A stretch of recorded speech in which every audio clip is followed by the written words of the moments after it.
Human digestive system करीब 9 metre लंबा होता है और रोजाना हमारे स्टोमक में 1.5 से 2 लीटर तक हाइड्रोक्लोरिक एसिड बनता है। हाइड्रोक्लोरिक एसिड इतना पावरफुल होता है कि ये लोहा तक को नुकसान पहुंचा दे। पर सवाल ये है कि ये एसिड हमारे स्टोमक को डैमेज क्यों नहीं करता। तो आज के वीडियो में हम डिटेल में डिस्कस करेंगे डाइजेस्टिव सिस्टम को एग्जाम के पॉइंट ऑफ व्यू से, ताकि आपका हर कॉन्सेप्ट क्लियर हो जाए। तो नमस्कार, मेरा नाम अमित शर्मा। चलिए स्टार्ट करते हैं। तो सबसे पहले हम बात करते हैं डाइजेस्टिव सिस्टम है क्या। तो हमारे शरीर को डेली कई तरह के पोषक तत्व यानी कि न्यूट्रिएंट्स की जरूरत होती है, जैसे कार्बोहाइड्रेट, प्रोटीन, फैट, विटामिन और भी कुछ। तो जो खाना हम खाते हैं वो साइज में बड़े और कॉम्प्लेक्स होते हैं, शरीर इसे सीधा एब्जॉर्ब नहीं कर सकता। तो डाइजेस्टिव सिस्टम का काम है इन बड़े बड़े फूड पार्टिकल्स को छोटे छोटे मॉलिक्यूल्स में तोड़ना, ताकि शरीर उन्हें आसानी से एब्जॉर्ब कर सके। और इस पूरे प्रोसेस को ही डाइजेशन कहते हैं। डाइजेशन 2 प्रकार के होते हैं, एक मैकेनिकल डाइजेशन, दूसरा केमिकल डाइजेशन। मैकेनिकल डाइजेशन में खाने को फिजिकली छोटा किया जाता है, जैसे दांतों से चबाकर प्लस जीभ से इधर उधर करके। वहीं अगर केमिकल डाइजेशन की बात करें तो इसमें एंजाइम और डाइजेस्टिव जूस के हेल्प से फूड को ब्रेक डाउन किया जाता है।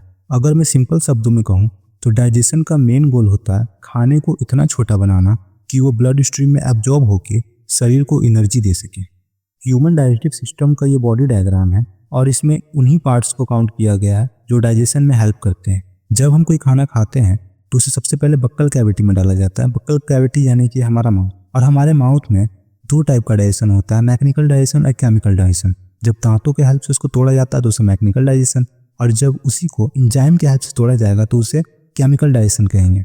और यहाँ पर एंजाइम रिलीज करने का काम करती है सलाइवरी ग्लैंड्स। फिर वो थोड़ा डाइजेस्ट किया हुआ खाना फेरेक्स से होते हुए ऑसोफेगस, फिर ऑसोफेगस से होते हुए स्टोमक में जाता है। फिर वहाँ से आगे चलकर ये स्मॉल इंटेस्टाइन में जाएगा, फिर इसको क्रॉस करते हुए लार्ज इंटेस्टाइन में जाएगा, फिर वहाँ से वो एनएस के द्वारा बाहर निकल जाएगा। तो माउथ में मैं सबसे पहले टंग से स्टार्ट करता हूँ। यहाँ मैं दांत को स्किप कर रहा हूँ क्योंकि ये बड़ा टॉपिक है। टंग फूड को मिक्स करने, टेस्ट करने और साथ ही निगलने में हेल्प करता है। चबाए हुआ फूड और सलाइवा को मिक्स करके बोलस बनाता है, जो फेरेक्स से होते हुए ऑसोफेगस में चला जाता है डाइजेशन के नेक्स्ट स्टेज के लिए। माउथ में 3 जोड़ी सलाइवरी ग्लैंड्स होती है, पैरोटिड ग्लैंड, सबमैंडिबुलर ग्लैंड और सबलिंगुअल ग्लैंड। हम तीनों को एक एक करके डिटेल में डिस्कस करेंगे। सबसे पहले पैरोटिड ग्लैंड, ये सबसे बड़ी सलाइवरी ग्लैंड होती है। और अगर हम इसका लोकेशन का बात करें तो ये दोनों कान के नीचे और चिक्स के पास होता है, और ये वाटरी सलाइवा बनाती है। और इसमें एंजाइम पाया जाता है अमाइलेज, जो कि कार्बोहाइड्रेट का डाइजेशन शुरू करता है। हम कह सकते हैं कि कार्बोहाइड्रेट का डाइजेशन हमारे मुंह से ही शुरू होता है। किसके वजह से? तो अमाइलेज की वजह से। और इसमें स्टेंसन डक्ट होता है जो माउथ के ऊपर मोदर के पास ओपन होता है। अब है सब मैंडिबुलर ग्लैंड, जो उसके थोड़ा नीचे पाया जाता है। इसे मेजर सलाइवरी ग्लैंड कहते हैं। और अगर इसका लोकेशन का बात करें तो ये लोअर जॉ यानी मैंडिबल के नीचे होता है। ये टोटल सलाइवा का अप्रॉक्स 60 to 70% प्रोड्यूस करता है। और अगर हम एंजाइम का बात करें तो इसमें अमाइलेज होता है जो स्टार्च के डाइजेशन में हेल्प करता है। इसमें एक वाटन डक्ट होता है जो माउथ के फ्लोर यानी कि जीभ के नीचे पर ओपन होता है। इसका काम क्या होता है? तो ये खाना को गीला करता है ताकि उसे निगलने में आसानी हो। साथ ही ये माउथ में नमी को बनाए रखता है। और ये मैकेनिकल और केमिकल दोनों डाइजेशन में हेल्प करता है। जब हम खाना को चबाते हैं तो उसे गीला करके मैकेनिकल डाइजेशन में हेल्प करता है, और ऐसे ही केमिकल डाइजेशन यानी कि स्टार्च को डाइजेशन करने में हेल्प करता है। उसके बाद सबलिंगुअल ग्लैंड है। ये छोटी सलाइवरी ग्लैंड है और इसका लोकेशन टंग के नीचे है। ये अप्रॉक्स 5% सलाइवा बनाता है। इसका फंक्शन होता है फूड को लुब्रिकेट करना, बोलस बनाना।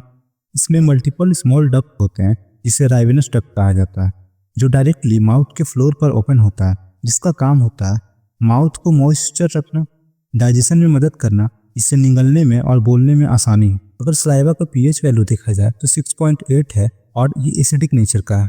इसमें 99% पानी होता है और 1% एंजाइम होता है। और इन एंजाइम में टायलिन और लाइसोसोम होता है। अगर टायलिन का अगर हम काम देखें तो ये स्टार्च के डाइजेशन में हेल्प करता है, जबकि अगर लाइसोसोम का काम देखें तो ये बैक्टीरिया को मारने का काम करता है।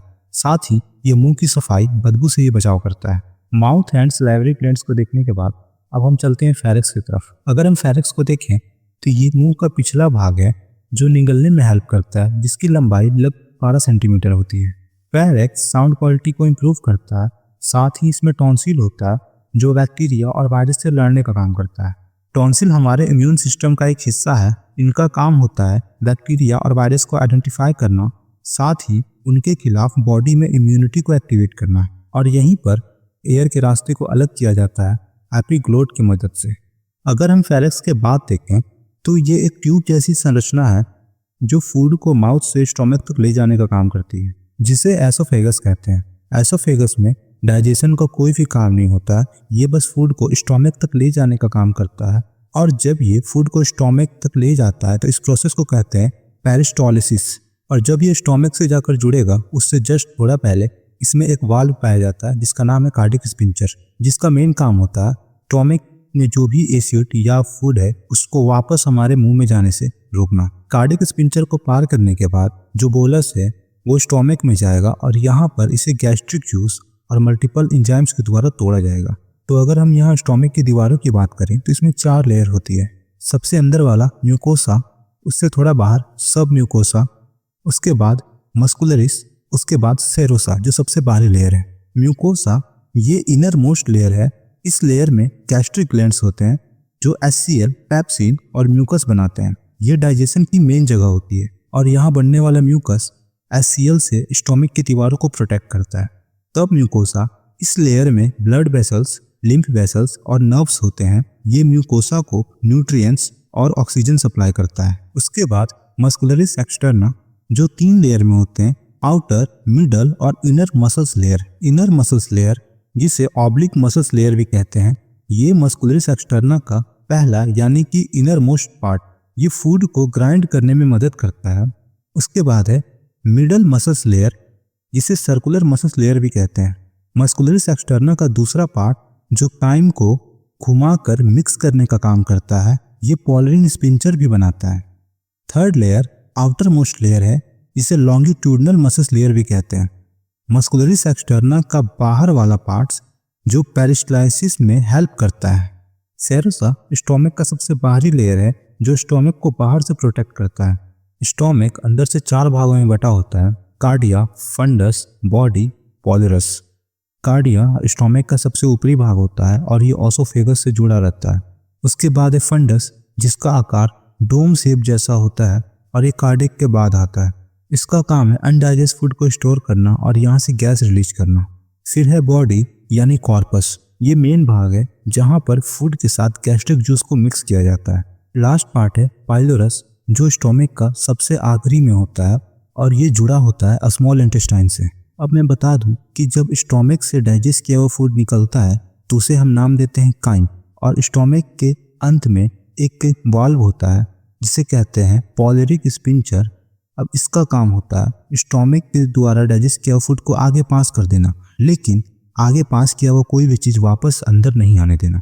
पीछे मैंने बताया था कि एसोफेगस और स्टोमक के बीच में कार्डिक स्पिंचर होता है, ठीक वैसे ही ये काम करता है। अब हम देखेंगे गैस्ट्रिक ग्लैंड के बारे में, यानी स्टोमक में जो गैस्ट्रिक जूस रिलीज होता है वो इन्हीं के द्वारा होता है। इसमें 3 ग्लैंड आते हैं, mucus neck cell, parietal cell, chief cell. Mucus neck cell से म्यूकस निकलता है जो स्टोमक के सरफेस को एसिड और एंजाइम से बचाता है ताकि टिश्यू डैमेज ना हो और अल्सर ना हो पाए। अब ये अल्सर का मतलब है तुम इसको एक टाइप का बीमारी बोल सकते हो जिसमें बॉडी में उपस्थित एचसीएल या एंजाइम खुद को हार्म करना शुरू कर दे, तो उस कंडीशन को अल्सर कहते हैं। पैराइटल सेल, इसका काम होता है एचसीएल का निर्माण करना जो फूड डाइजेशन में मदद करता है। एचसीएल स्टोमक में पीएच वैल्यू को लो रखता है जिससे एंजाइम जैसे कि पेप्सिन काम करता है और ये विटामिन B12 का एब्जॉर्प्शन में हेल्प करता है। सेफ सेल पेप्सिनोजन नामक इनएक्टिव एंजाइम सीक्रेट करता है। पेप्सिनोजिन एचसीएल के कांटेक्ट में आकर पेप्सिन में कन्वर्ट हो जाता है जो प्रोटीन डाइजेस्ट करता है। ये सेल लाइपेज भी रिलीज करता है जो फैट को तोड़ने में मदद करता है। सेफ सेल का मेन रोल होता है प्रोटीन और फैट को डाइजेस्ट करना। अमाशय से रिलेटेड कुछ इंपॉर्टेंट पॉइंट्स। अमाशय में कार्बोहाइड्रेट का पाचन नहीं होता है। पेप्सिन एंजाइम द्वारा अमाशय की दीवारों को खुद ही अगर पाचन किया जाने लगे तो उसे अल्सर कहा जाता है। अमाशय में जो डाइजेस्ट किया हुआ फूड होता है उसे काइम कहते हैं। गैस्ट्रिक जूस में मुख्यतः 3 पदार्थ होते हैं, हाइड्रोक्लोरिक एसिड, क्लेस्मा यानी कि म्यूकस जिसे कहते हैं, फिर पेप्सिनोजिन। HCl पेप्सिनोजिन को सक्रिय करके पेप्सिन में बदल देता है जो कि प्रोटीन का पाचन करता है। अमाशय के बाद और स्मॉल इंटेस्टाइन के पहले एक वाल्व पाया जाता है, इसे कहते हैं पाइलोरिक स्पिंचर। इसका काम होता है काइम को आगे पास करना, लेकिन आगे पास किया हुआ काइम को वापस पीछे नहीं आने देना। उसके बाद स्मॉल इंटेस्टाइन स्टार्ट हो जाता है, जिसकी लंबाई लगभग 6 से 7 मीटर होता है। इसे 3 भागों में बांटा जाता है, ड्यूडेनम, जेजेनम और इलियम। ड्यूडेनम स्मॉल इंटेस्टाइन का सबसे पहला और सबसे छोटा भाग है। ये यू के आकार में होता है और इसी यू के आकार के पीछे पैनक्रियाज फिट होता है। ड्यूडेनम में पैनक्रियाज और गॉल ब्लैडर कॉमन डक्ट के जरिए कनेक्ट होता है। ये गॉल ब्लैडर लीवर से कनेक्ट होता है और लीवर बाइल जूस बनाता है और बाइल जूस बनाने के बाद इसे गॉल ब्लैडर में स्टोर कर देता है और यही गॉल ब्लैडर और पैनक्रियाज एक कॉमन डक्ट के जरिए ड्यूडेनम से कनेक्ट होता है, जो जरूरत पड़ने पे लिक्विड रिलीज करता है।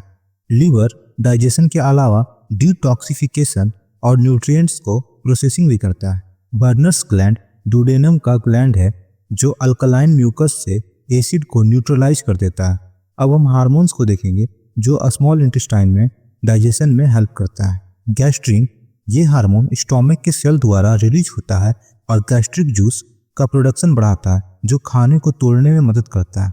फिर है सिक्रेटिन, ये हार्मोन ड्यूडेनम में रिलीज होता है और पैनक्रियाज को डाइजेस्टिव एंजाइम रिलीज करने का सिग्नल देता है जो न्यूट्रिएंट्स को डाइजेस्ट करने में मदद करता है। फिर है कोलेसिस्टोकाइनिन, ये भी ड्यूडेनम में रिलीज होता है और गॉल ब्लैडर को बाइल रिलीज करने का सिग्नल देता है। बाइल फैट को डाइजेस्ट करने में मदद करता है। और फिर ग्रेलिन, इसे हंगर हार्मोन भी कहा जाता है। ये हार्मोन भूख को बढ़ावा देता है और जब बॉडी को में भूख लगता है तो ये ब्रेन को सिग्नल्स भेजता है। फिर है मोटिलिन, जब पेट खाली होता है तो मोटिलिन हार्मोन इंटेस्टाइन की सफाई के लिए उनकी मूवमेंट को एक्टिवेट करता है।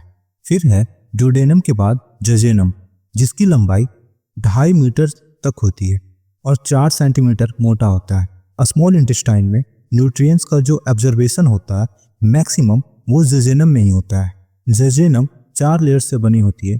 सबसे भीतरी लेयर है म्यूकोसा, जो विल्ली और माइक्रोविल्ली से कवर्ड होती है, जहां न्यूट्रिएंट्स एब्जॉर्बेशन होता है। उसके बाद है सब म्यूकोसा, ये लेयर म्यूकोसा के नीचे होती है और ये ब्लड वेसल्स और लिम्फेटिक वेसल्स को कंटेन करती है। फिर मस्कुलरिस एक्सटर्ना, ये फूड को मोमेंट देता है, यानी कि पेरिस्टोलिसिस मोमेंट इसी के द्वारा कंट्रोल किया जाता है। सेरोसा, ये सबसे बाहरी लेयर है जो जेजेनम को प्रोटेक्ट करता है और एब्डोमिनल कैविटी के साथ अटैच करता है। इलियम, जिसकी लंबाई 3.5 मीटर है। इलियम स्मॉल इंटेस्टाइन का लास्ट पार्ट है जो विटामिन B12, बाइल सॉल्ट और बचे खुचे न्यूट्रिएंट्स को एब्जॉर्ब करता है और इम्यून सिस्टम में भी मदद करता है। विटामिन B12 का एब्जॉर्बेशन जो कि ब्लड के लिए जरूरी है, बाइल सॉल्ट का वापस लेना जिसे लीवर द्वारा रीयूज किया जाता है फैट के डाइजेशन के लिए। इम्यून सपोर्ट, इलियम में पेयर्स पैचेस होते हैं जो इम्यून सिस्टम को सपोर्ट करता है। डाइजेशन हमारे बॉडी में स्टार्ट होता है माउथ से, इसे बक्कल कैविटी भी कहते हैं, और इसका लास्ट पॉइंट होता है इलियम, जहां फाइनल न्यूट्रिएंट्स एब्जॉर्ब होता है। स्मॉल इंटेस्टाइन में कार्बोहाइड्रेट का ब्रेकडाउन ग्लूकोज में होता है और इसका एब्जॉर्बेशन जेजेनम में होता है। वहीं प्रोटीन का ब्रेकडाउन अमीनो एसिड में होता है और इसका एब्जॉर्बेशन जेजेनम में होता है और थोड़ा बहुत ड्यूडेनम और इलियम में भी होता है। वहीं फैट का ब्रेकडाउन फैटी एसिड में होता है और ग्लिसरॉल में होता है और इसका एब्जॉर्बेशन इलियम में होता है मेनली, और बाइल सॉल्ट भी यहीं पर रीअब्जॉर्ब होता है। स्मॉल इंटेस्टाइन के बाद लार्ज इंटेस्टाइन स्टार्ट होता है, जिसकी लंबाई 1.5 मीटर तक होती है और मोटाई 6.7 सेंटीमीटर होती है। लार्ज इंटेस्टाइन डाइजेस्टिव सिस्टम का लास्ट पार्ट है जो मेनली वाटर एब्जॉर्ब करता है और अनडाइजेस्ट फूड को यानी कि वेस्ट को मल बनाकर बॉडी से बाहर निकाल देता है। लार्ज इंटेस्टाइन को 3 भागों में डिवाइड किया गया, सीकम, कॉलन और रेक्टम, और सबसे आखिरी में जो पार्ट दिख रहे हैं ये है एनस। सीकम लार्ज इंटेस्टाइन का स्टार्टिंग पॉइंट है जहां पर स्मॉल इंटेस्टाइन से काइम को लाया जाता है।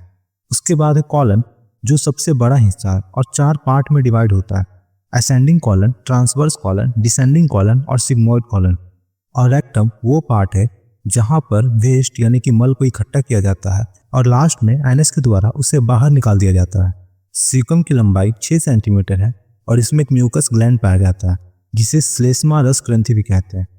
ये ग्लैंड श्लेष्मा यानी म्यूकस बनाती है जो एक चिपचिपा जेल जैसा सब्सटेंस है जो बॉडी के टिश्यू को लुब्रिकेट और प्रोटेक्ट करता है। सीकम के पहले एक ट्यूब जैसी संरचना है जिसे हम अपेंडिक्स कहते हैं। इसकी लंबाई 7 से 10 सेंटीमीटर होती है और ये एक अवशेषी अंग है। अवशेषी अंग उसे कहते हैं जो मानव शरीर में कोई विशेष कार्य नहीं करता है, लेकिन हमारे पूर्वजों में ये अंग उपयोगी था, लेकिन अब नहीं। अपेंडिक्स लार्ज इंटेस्टाइन से जुड़ी होती है और छोटी सी ट्यूब जैसी संरचना है जो गुड बैक्टीरिया को स्टोर करती है और इम्यून में थोड़ा सा मदद करता है। यहीं कोलन की अगर हम लंबाई देखें तो 1.5 मीटर है और इसके चारों पार्ट्स जैसे कि असेंडिंग कॉलन राइट साइड में ऊपर की ओर जाता है, ट्रांसवर्स कॉलन पेट के अक्रॉस हॉरिजॉन्टली जाता है और डिसेंडिंग कॉलन लेफ्ट साइड में नीचे की तरफ जाता है और सिग्मोइड एस शेप में रेक्टम से जुड़ा होता है। कॉलन में हेल्पफुल बैक्टीरिया होते हैं जो विटामिन बनाने में हेल्प करता है, जैसे कि विटामिन के। यहाँ एक इडियोसिकल वाल्व भी होता है जो कि सीकम और इलियम के बीच में पाया जाता है। रेक्टम जिसकी लंबाई 10 से 15 सेंटीमीटर होती है और रेक्टम लार्ज इंटेस्टाइन का लास्ट पार्ट है। ये सिग्मोइड कॉलन के बाद आता है और वेस्ट यहाँ टेम्पररी स्टोर किया जाता है। जब प्रेशर बढ़ता है तो डिफिकेशन का सिग्नल मिलता है, एनल कैनाल से कनेक्टेड होता है, मसल्स इसे कंट्रोल करता है ताकि वेस्ट कब बाहर जाना चाहिए इसका डिसाइड हो और डिफिकेशन के टाइम वेस्ट को एनस के द्वारा बाहर निकाला जाता है। पीछे मैंने बताया था कि पैनक्रियाज ड्यूडेनम में एंजाइम रिलीज करते हैं, तो कौन कौन से एंजाइम से हम लोग यहाँ डिस्कस करेंगे। अमाइलेज जो कार्बोहाइड्रेट का डाइजेशन करता है, ट्रिप्सिन और काइमोट्रिप्सिन ये प्रोटीन डाइजेस्ट करता है, लाइपेज जो फैट डाइजेशन करता है, डीएनएस और आरएनएस ये न्यूक्लिक एसिड को डाइजेस्ट करता है। कॉमन डक्ट पाइल और डाइजेस्टिव एंजाइम को लीवर और पैनक्रियाज से ड्यूडेनम तक ट्रांसफर करता है। पैनक्रियाज बॉडी का दूसरा सबसे बड़ा ग्लैंड है। इसका वेट होता है लगभग 60 से 90 ग्राम। ये ड्यूल ग्लैंड है। एक्सोक्राइन और एंडोक्राइन दोनों फंक्शंस करता है। एक्सोक्राइन पार्ट बनाता है डाइजेस्टिव एंजाइम जैसे कि अमाइलेज, लाइपेज, ट्रिप्सिन जो डाइजेशन में हेल्प करता है। वहीं इंडोक्राइन पार्ट्स में 3 सेल होते हैं, अल्फा सेल, बीटा सेल और gamma cell. Alpha cell glucagon बनाता है जो ब्लड शुगर बढ़ाता है, बीटा सेल इंसुलिन बनाता है जो ब्लड शुगर कम करता है, वहीं gamma cell pancreatic polypeptide release करता है जो डाइजेशन को रेगुलेट करता है। ये हार्मोन ब्लड शुगर बैलेंस और डाइजेशन कंट्रोल करने में इंपॉर्टेंट रोल प्ले करता है। अब हम देखेंगे लीवर को। लीवर बॉडी का सबसे बड़ा ग्लैंड है। इसका वेट होता है लगभग 1.2 से 1.5 kg। ये एब्डोमेन के राइट साइड में होता है और डायफ्राम के नीचे, जस्ट नीचे। लीवर का मेन काम होता है बाइल जूस बनाना जो फैट को डाइजेशन करने में हेल्प करता है। बाइल को गॉल ब्लैडर में टेम्पररी स्टोर किया जाता है। बाइल फिर ड्यूडेनम में रिलीज होता है जो कि स्मॉल इंटेस्टाइन का पहला हिस्सा है। लीवर टॉक्सिन को फिल्टर करता है और हार्मफुल सब्सटेंस को न्यूट्रल करता है। ये ग्लूकोज को ग्लाइकोजेन में बदलकर एनर्जी स्टोर करता है। लीवर प्रोटीन, कोलेस्ट्रॉल और ब्लड क्लॉटिंग फैक्टर भी बनाता है। ये बॉडी के मेटाबॉलिज्म, डाइजेशन और डिटॉक्सिफिकेशन में रोल प्ले करता है। लीवर का कलर रेडिश ब्राउन होता है। इसके नीचे एक नाशपाती के साइज का थैला होता है जिसे गॉल ब्लैडर कहते हैं। लीवर बाइल जूस बनाता है जो गॉल ब्लैडर में स्टोर होता है और बाइल ड्यूडेनम में रिलीज होता है। यहाँ ये फैट डाइजेशन में हेल्प करता है। बाइल 2 मेन कंपोनेंट से मिलकर बना होता है, बाइल सॉल्ट और बाइल पिगमेंट। बाइल का ये रोल डाइजेशन और डिटॉक्सिफिकेशन दोनों में इंपॉर्टेंट होता है। बाइल सॉल्ट लीवर के द्वारा बनाया जाता है जो कोलेस्ट्रॉल से बनता है। फैट का इमल्सिफाई करता है, यानी कि फैट को छोटी छोटी बूंदों में तोड़ता है। इसे फैट सॉल्युबल विटामिन जैसे विटामिन के, ई, डी, ए का एब्जॉर्प्शन होता है। ये ड्यूडेनम में रिलीज होता है बाइल जूस के थ्रू। बाइल सॉल्ट का कुछ पार्ट वापस लीवर में रिसाइकल होता है जिसे इंटेरोहेप्टिक सर्कुलेशन कहते हैं। आरबीसी के ब्रेकडाउन से बनता है, मेनली हीमोग्लोबिन से। मेन पिगमेंट होता है बिलीरुबिन जो येलो दिखता है। बिलीरुबिन लीवर में प्रोसेस होता है और बाइल के थ्रू बॉडी से निकलता है। बाइल पिगमेंट बॉडी के वेस्ट रिमूवल में हेल्प करता है। तो ये था आज का वीडियो। उम्मीद करता हूँ कि मेरी की गई मेहनत आपको पसंद आई होगी। अगर वीडियो अच्छा लगा हो तो लाइक कर देना और अगर कुछ कमी लगा हो तो नीचे कमेंट में ज़रूर बताना ताकि मैं अगली वीडियो में इसे सुधार सकूँ। Thank you and bye.